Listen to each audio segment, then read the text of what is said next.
আমার বাবা আমার যখন 10 বছর বয়স তখন মারা যান। মা তখন বিধবা হয়ে যাব। তারপর থেকে চাচা আমাদের বাড়িতে আসতো বাজার নিয়ে। আমি ছোট হলেও বুঝতাম চাচার এত দরদ কেন আমাদের প্রতি।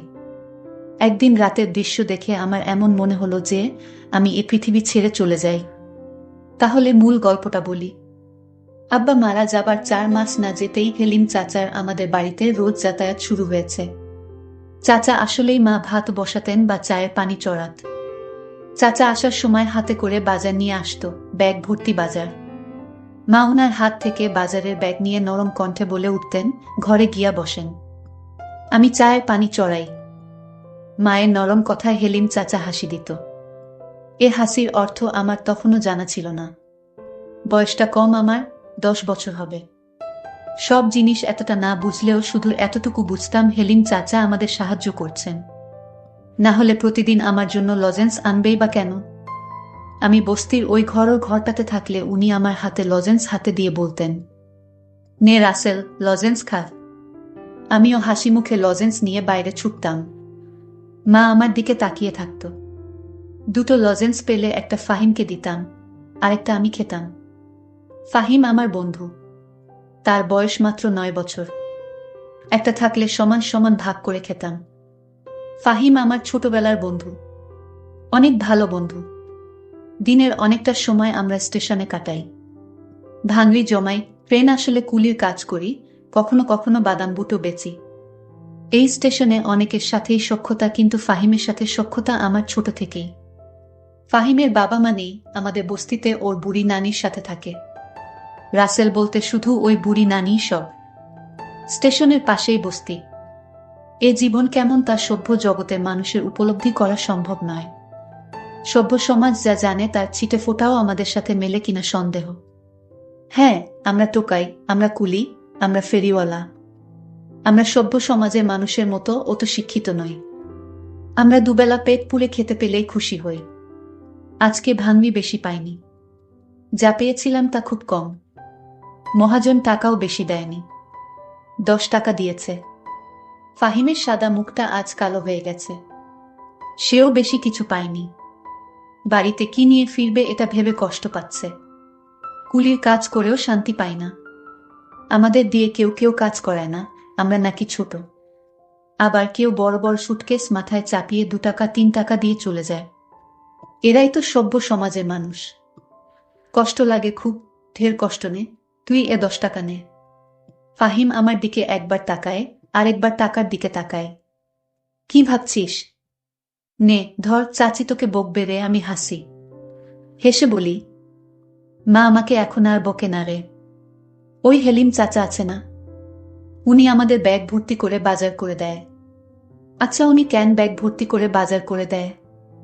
আমাদের সাহায্য করে তাই। তাহলে আমাদের সাহায্য করে না কেন? আমরাও তো 2 বেলা খাইতে পারি না। আমি আবার হাসি, হাসতে হাসতে গড়াগড়ি খাই। তারপর বলি, আচ্ছা হেলিম চাচাকে বলবো তোরেও যেন সাহায্য করে। কেমন? এবার টাকাটা ধর, চল বাড়ি যাই। ফাহিম টাকাটা হাতে নেয়। তারপর দুজনে ট্রেন লাইন ধরে বস্তির দিকে হাঁটা দেই। বস্তিতে ফিরেই দেখলাম ঘরের দরজা দেয়া। ঘরটা তো ছোট, আর একটাই ঘর। মা আর আমি মেঝেতে বিছানা করে ঘুমাই। আমাদের খাট নেই তাই। মা আমাকে কাছে নিয়ে এখনো ঘুমায়। আব্বা থাকতেও আমাদের কষ্ট হতো, কিন্তু এতটা না। আব্বা আর মা দুপাশে ঘুমাতো, আর আমি মাঝখানে। কি শান্তির ঘুম! এখনো আমি বিছানায় শান্তিতে ঘুমাই। তবে আমি বুঝতে পারি মা অনেক রাত পর্যন্ত ঘুমায় না, চেয়াখের জল ফেলে। মায়ের চোখের জল মাঝে মাঝে আমার মাথা স্পর্শ করে। আমি ঘুমের ভান করে থাকি। আব্বাকে হারানোর পর মা কেমন যেন হয়ে গেছে। তবে ইদানিং মাকে একটু ফুরফুরে মনে হয়। যবে থেকে হেলিম চাচা আমাদের বাড়িতে যাতায়াত করে তবে থেকে। আব্বা মারা যাওয়ার পর মা তেমন সাজগোছু করত না, এখন একটু সাজগোছু করে। ভালোই লাগে আমার। সবকিছু এত ভালো চলতেছে। হেলিম চাচার মতো মানুষ যদি আরো অনেক থাকতো তাহলে বস্তিবাসীদের এত কষ্ট থাকতো না। ঘরের সামনে গিয়ে বুঝলাম মা ভেতরে আছে। আরো কেউ থাকতে পারে। কেন জানি আজ ডাকলাম না। চুপি চুপি উকি দিলাম। যা দেখলাম তা নিজেকে বিশ্বাস করতে পারছিলাম না। চোখে হাত দিয়ে ঘষা দিয়ে আবার দেখার চেষ্টা করলাম। যা দেখছি তাই সত্যি। মায়ের সাথে হেলিম চাচা ঘরে বসে গল্প করছে। মনে হচ্ছে তারা দুজন কত দিনের চেনা। আমি ধরাত করে বসে পড়লাম। হঠাৎ আমার মুখটা দেখে ফেলে আমার মা। তারপর আমি জানালা থেকে দৌড়ে পালিয়ে গেলাম। তারপর কতক্ষণ বাইরে বসেছিলাম আমার মনে নেই। তখনও হেলিম চাচা ঘর থেকে বের হয়নি। মা আর হেলিম চাচা তারা ঘরের ভিতর এতক্ষণ কি করছে? আমার কাছে হেলিম চাচাকে একটু অন্যরকম মনে হচ্ছে। আমি চিন্তা করলাম একদিন আমি জানবো হেলিম চাচা কেন আমাদের এত সাহায্য করে। এর পিছনে অবশ্যই কোনো কারণ লুকিয়ে আছে। হেলিম চাচা একজন কেপ্টে প্রকৃতির মানুষ। খুব হিসাবী একজন মানুষ। একটা টাকা কই যায় সে অক্ষরে অক্ষরে হিসাব করে। আর সেই লোক কিনা আমাদের প্রতিদিন ব্যাগ ভরে বাজার করে দেয়। এর পিছনে কারণ তো অবশ্যই আছে। হেলিম চাচা মায়ের কাছে কি চায় এটা আমার জানতে হবে। এসব ভাবতে ভাবতেই ফাহিমের ডাকে আমি তার দিকে তাকালাম। অস্ফুটভাবে বললাম, যাবি না? কোথায়? ট্রেন আইতাছে। আমি উঠলাম। বললাম, তুই সামনে যা, আমি আইতাছি। আচ্ছা। ফাহিম এগিয়ে গেল। আমি আরেকবার ঘরে উকি দিলাম। শুয়ে থেকে দুজন যেন কি পরামর্শ করছে। চুপচাপ আমি ফাহিমকে অনুসরণ করতে লাগলাম। কয়েকটা ব্যাগ ধরতে পারলে ফাহিমের আজকের খাওয়াটা হয়তো হয়ে যাবে। আমার না খেলেও চলবে। যা দেখলাম তাতে পেটের ক্ষুধা মিটে গেছে। নিজের প্রতি প্রচণ্ড রাগ হতে শুরু হলো। কেন উকি দিলাম? না দেয়াই তো ভালো ছিল। কেন এত তাড়াতাড়ি ফিরলাম ঘুরতে? এত তাড়াতাড়ি না আসাই তো ভালো ছিল। মনে মনে কপাল চাপড়াতে থাকলাম। সুখের পৃথিবীতে মেঘের ঘনঘটা। রাতে ঘুরতে ফিরে দেখলাম গোস্তের সুগন্ধ ছড়াচ্ছে। আজকের ঘটনার পর আমি বুঝতে পারলাম এ সুগন্ধ নয়, দুর্গন্ধ ছড়াচ্ছে। আমার ভীষণ বমি পাচ্ছিল। নিজেকে ঠিক রেখে ঘুরতে ঢুকলাম। হেলিম চাচা চলে গেছে। হেলিম চাচা যেখানে বসেছিল সেই জায়গাটা দেখে আমার খুব খারাপ লাগছে। মা পেছন থেকে ডাকে, রাসেল, কি রে বাপ? কি হয়েছে তোর? আমি কোনো কথা না বলে চুপ থাকি। মা আবার আমাকে জিজ্ঞেস করে, কথা কস না কেন রাসেল? কি হয়েছে? আমি এবার বললাম, গোস্ত পাইলা কই মা? মা হাসে উত্তর দেয়, তোর হেলিম চাচা দিয়ে গেছে। হেলিম চাচা শুধু আমাগরে কেন দেয়? বস্তিতে আরো মেলা মানুষ আছে তো তাগরে দেয় না, খালি আমাগো দেয় কেন মা? আমার এই প্রশ্ন শুনে মা হতভম্ব হয়ে যায়। হয়তো মনে মনে ভাবে এ কোনো রাসেলকে দেখছি। কও মা, চুপ থাকিস না। মা বলে, তোর এত কথার উত্তর দিবার পামু না। যা গায়ে পানি দিয়া আয়। আমি দাঁড়িয়ে থাকি, নড়াচড়া করি না। আব্বা মারা যাবার পর আমরা হয়তো খারাপ অবস্থায় ছিলাম, কিন্তু না খেয়েছিলাম না। মানুষের অবহেলা পেলেও আরেকবার ঠিকই পেটের অর্ধেকটা পূরণ হতো। কি হলো, যা। দাঁড়াই আছিস যে? মায়ের কথায় আমি কলের দিকে হাঁটা দিলাম। খেতে বসলাম। মুখটা ভার হয়ে আছে। সামনে গরুর গোস্ত, ডাল আর ভর্তা।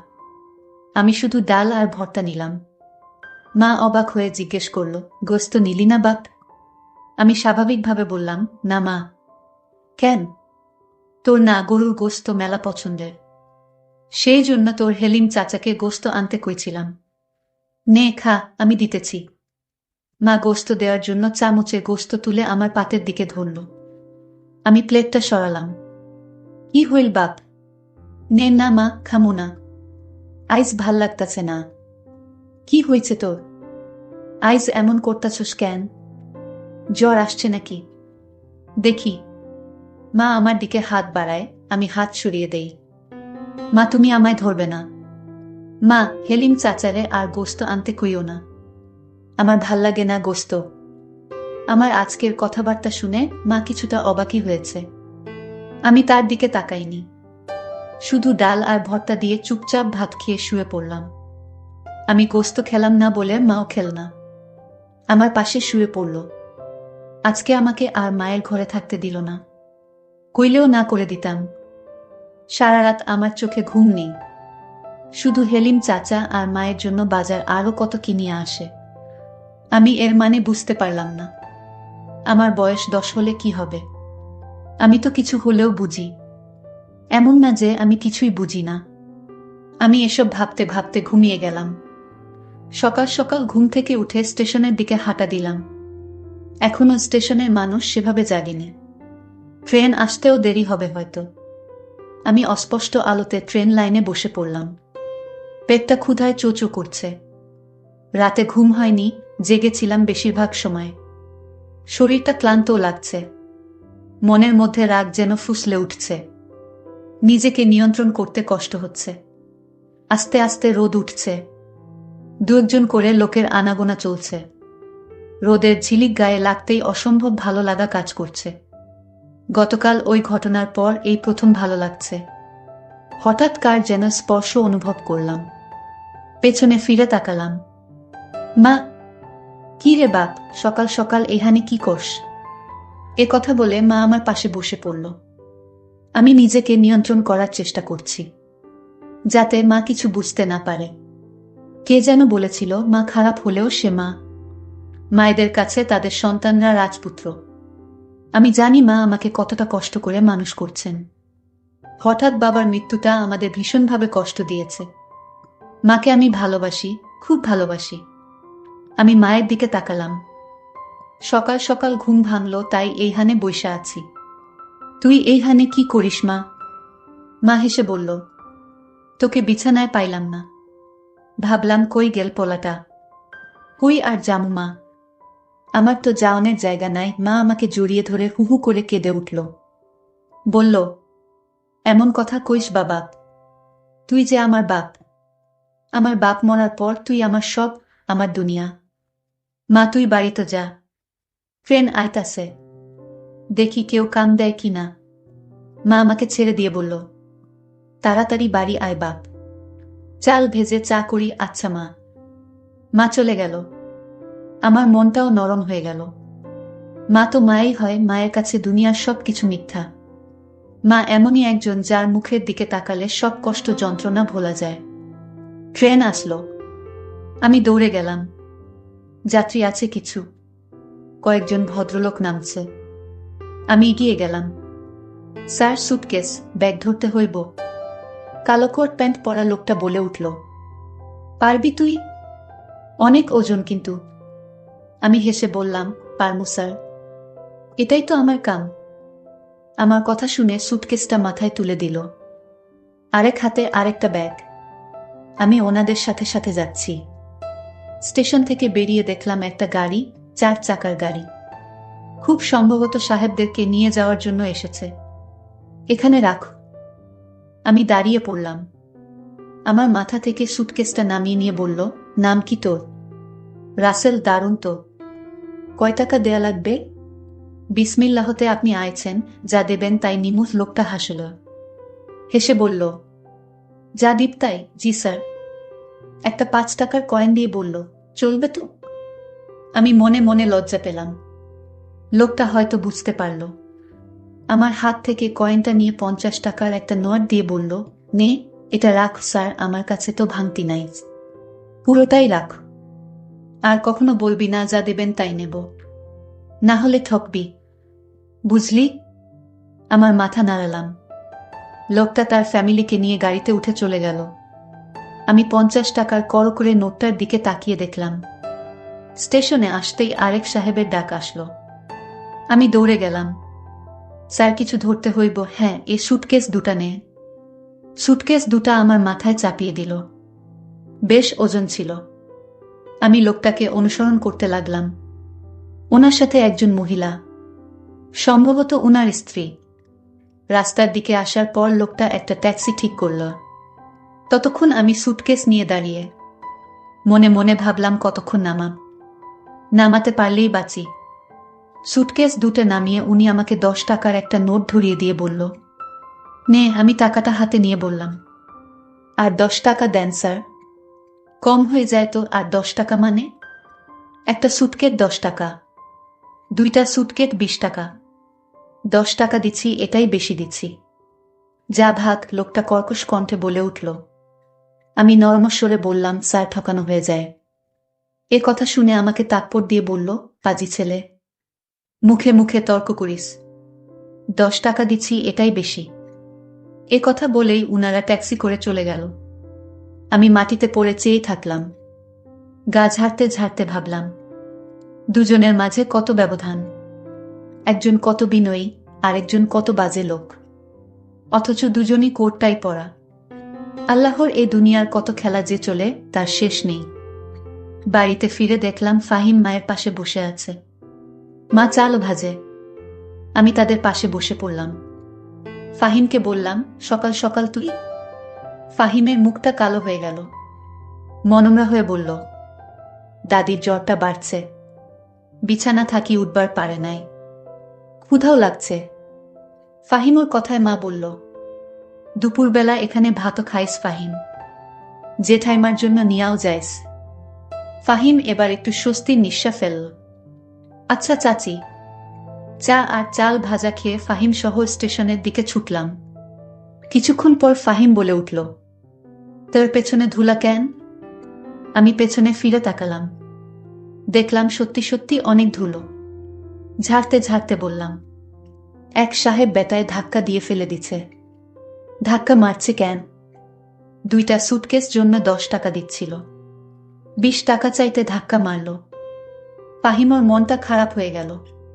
আমি জানি আমার জন্য ওর অনেক মায়া, অনেক টান, অনেক ভালোবাসে ও আমায়। আমি 50 টাকার নোটটা বের করে ওর হাতে দিয়ে বললাম, নে ধর। 50 টাকার নোট দেখে অবাক হয়ে আমার দিকে তাকালো। এত সকাল সকাল 50 টাকা কই পাইলি? আমি সহাস্য মুখে বললাম। আরেক সাহেব বেটায় খুশি হয়ে দিছে। নে ধর, দাদির জন্য ওষুধ কিনিস। মুহূর্তেই ফাহিমর মনটা ভালো হয়ে গেল। হাসি মুখে বলল, বিকেলে বাড়িতে ফিরে দেখলাম চুলোর পাশে হেলিম চাচা বসে আছে। মা চুলো ধরিয়েছে। আমি আসার আগে বাড়ির আড়াল থেকে এতটুকু শুনলাম যে মা হেলিম চাচাকে বলছে, আপনি এ বাড়িতে আসবেন না।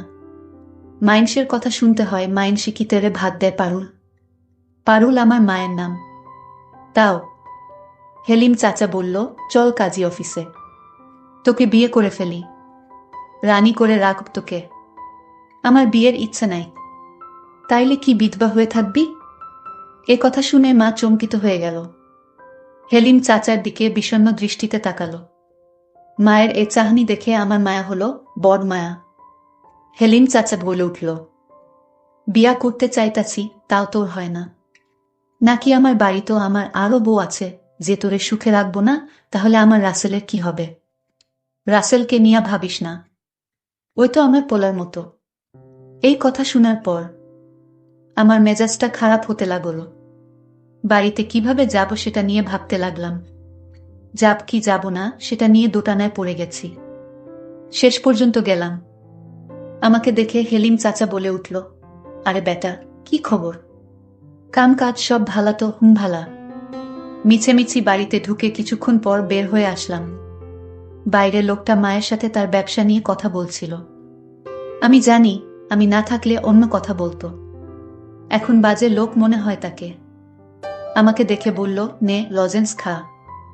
আমি বললাম, আমি লজেন্স খাওয়া ছাইরা দিছি, তাহলে তোর লাইগা কি আনুম? কিচ্ছু না। একথা বলে আমি হাতা দিলাম। মা পেছন থেকে তাকে, বাপ খাইয়া যা। আমি পেছনে না ফিরে বললাম, পরে খামু। মনে মনে ভাবলাম, থাকো তোমরা সুখে, আমার যেদিকে চোখ যায় সেদিকেই চলে যাব। মা তখন দৌড়ে এসে আমাকে একটা চড় দিয়ে বলল, আমি যা করেছি তোর সুখের জন্যই করেছি। তোর বাপ মইরা যাওয়ার পর যদি তোর চাচা হেলিম আমাদের না সাহায্য করত, তাহলে আমরা ভিক্ষা করতে হতো রাস্তায় রাস্তায়।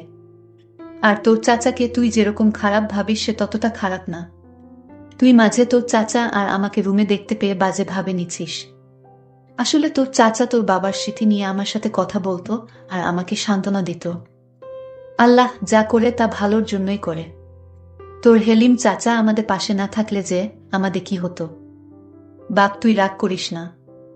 হেলিম চাচা বলল, ঠিক আছে ছেলে, যেহেতু চায় না আমি তোমাদের সাহায্য করি, তাহলে আমি আর আসব না।